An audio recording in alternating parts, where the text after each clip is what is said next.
দেখে এখনো পর্যন্ত অফিসিয়ালি যে বিষয়টা বলা হচ্ছে যে 20খানা টাকার ব্যাগ কিন্তু গোনার কাজ শেষ করেছে তারা।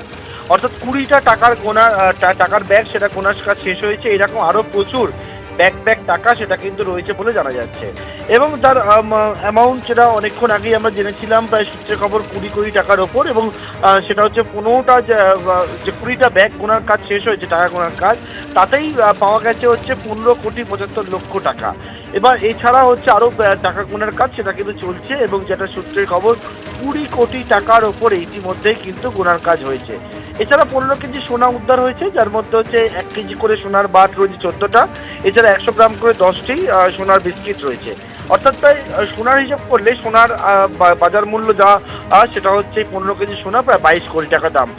এবং অর্থাৎ 22 কোটি টাকার হচ্ছে সোনা, 20 কোটি টাকার ওপর নগদ এখনো পর্যন্ত উদ্ধার হয়েছে।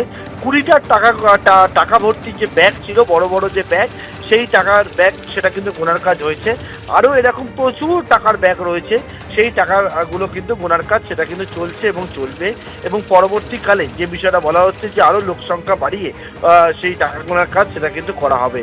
এবং এইটা হচ্ছে টুলু মণ্ডলের আত্মীয় মিনার মণ্ডলের যে বাড়ি, সেই বাড়ি থেকে এই টাকার পাহাড় সোনা সেই সবটা উদ্ধার হচ্ছে। প্রায় 12-13 ঘন্টা হতে চললো এই রেড, এবং সেই রেডে এখনো পর্যন্ত কন্টিনিউ হচ্ছে। আদৌ কতক্ষণ এই রেড চলবে বা কবে অবধি রেড চলবে সেটা কিন্তু আর নিশ্চিত করে বলা যাচ্ছে না। যেমনটা মনে করা হচ্ছে মূলত এই যে পাথর ব্যবসায়ী টুলু মণ্ডল, তার আর সে যে ব্যবসা করতো তার সেখান থেকে রাজস্ব ফাঁকি দিত সরকারকে, এবং সেখান থেকেও যে ব্ল্যাক মানি, এই যে ব্ল্যাক মানি কালেকশন হতো, এবং সেই টাকাই হচ্ছে টুলু মণ্ডলের টাকাই হচ্ছে এই বাড়িতে রাখা ছিল। এই বাড়িটাকে বেছে নেওয়া হয়েছে যে জায়গায় একটা ফাঁকা এলাকা দেউচার কাছে, এবং সেই ফাঁকা এলাকায় বাড়ি, দোতলা একটা বাড়ি, দেখে মনে হবে না যে এই বাড়িতে কোনো এইরকমভাবে যে সম্পদ সেটা থাকতে পারে। মিনারের বাড়িতে এরকম যে মিনার থাকবে সেটা কিন্তু কেউ কিছু বুঝে ওঠার জোর নেই একেবারে, কারণ একেবারে সাদামাটা ভাবে থাকতেন তারা। এবং সেই জায়গায় যে বাড়ি, সেই বাড়িটা ফাঁকা জায়গা, চারদিকে কারো সন্দেহ হওয়ার যাতে সন্দেহ না হয় তার জন্য এই বাড়িটাকে বেছে নেওয়া বলে মনে করা হচ্ছে। এবং সেই বাড়িতে এইরকমভাবে কিন্তু পাহাড় উদ্ধার হচ্ছে, টাকার সোনা উদ্ধার হচ্ছে। এবং প্রায় 12.5 ঘন্টা হয়ে গেছে এই রেডের।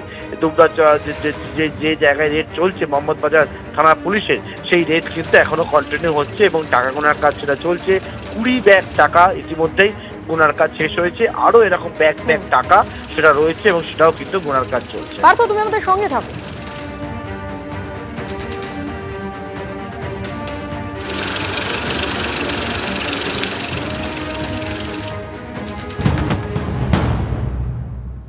আমরা পুরোপুরি এই দেউচা এলাকার সমস্ত বাসিন্দায় আমরা এটা কনফার্ম করতে পারি যে এই টাকাগুলো ওনার টাকা নয়, এই টাকাগুলো অন্যজনার।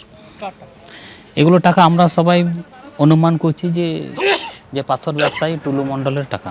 কেননা ইনি হচ্ছেন মিনার মণ্ডল, হচ্ছেন টুলু মণ্ডলের ঘনিষ্ঠ আত্মীয়, ঠিক আছে।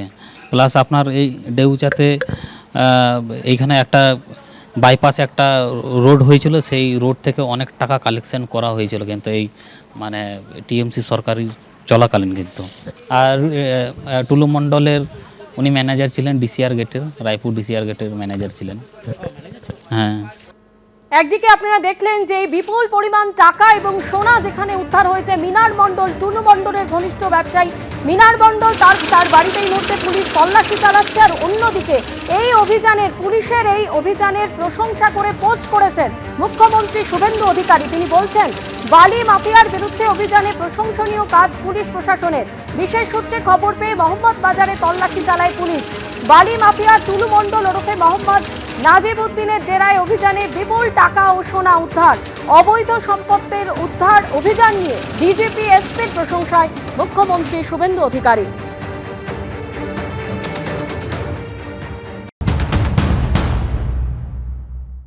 তৃণমূলের আমলে পশ্চিমবঙ্গের প্রাকৃতিক সম্পদ, জল, জমি, জঙ্গল, ক্ষেতের ধান, ঘরের লক্ষ্মীর মান সবকিছুই কোনো না কোনো লোকের হাতে দায়িত্ব দেওয়া ছিল, সেখান থেকে সেগুলোর থেকে টাকা রোজগার করা, সেগুলোকে চুরি করার। সেই সম্পদ লুট করার জন্য তৃণমূল স্তর থেকে তৃণমূলের লোকজন বিভিন্ন রকম ভাবে যুক্ত ছিল। সমস্ত দুর্নীতির রাস্তা গিয়ে শেষ হয়েছে কালীঘাটের টালির চালার উঠোনে গিয়ে। সুতরাং এই জিনিসও তার ব্যতিক্রম হবে না। তদন্ত এগোক। রাজ্য সরকারের কাছে দলের পক্ষ থেকে এবং পশ্চিমবঙ্গের জাগ্রত জনতার পক্ষ থেকে একটাই দাবি থাকবে, যেন সব থেকে কঠিনতম সাজা এরা পায়, কেন্দ্রীয় সংস্থাদের সঙ্গে যেন সব রকমের সহযোগিতা করা হয় এবং কোনোভাবে বিষয়টিকে যেন লঘুভাবে না দেখা হয়, আমরা সেই দাবি রাখি। এবিপি আনন্দ, এগিয়ে থাকে, এগিয়ে রাখে।